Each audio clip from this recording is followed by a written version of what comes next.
marketing solves 99% of your problems. Because the minute you get juiced up about the potential, understanding marketing, you said the niche. Well, that's the riches are in the niches. Right. So you decided at this point to hone in on balayage, which I think is super strategic.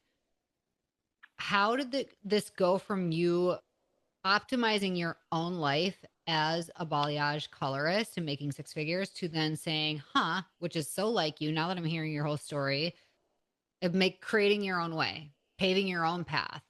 So how did Masters of Balayage get started in the midst Yeah. of all this? Yeah. Great segue. I had always, at that point, I had always wanted something bigger than myself. First, I wanted to make sure I could pay my bills and make six figures and kind of remove the financial burden uh, from my worries. So once I got to that point, and I'm like, where do I go from here? What do I grow?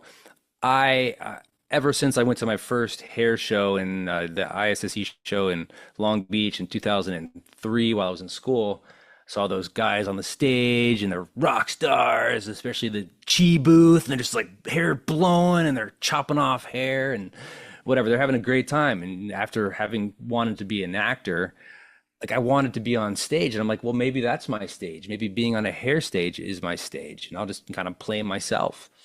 So I had this idea that I wanted to be on stage. So I reached out to all the big companies and tried to find a way in. But there was so much red tape. There was so much like, hey, yeah, we don't know who you are.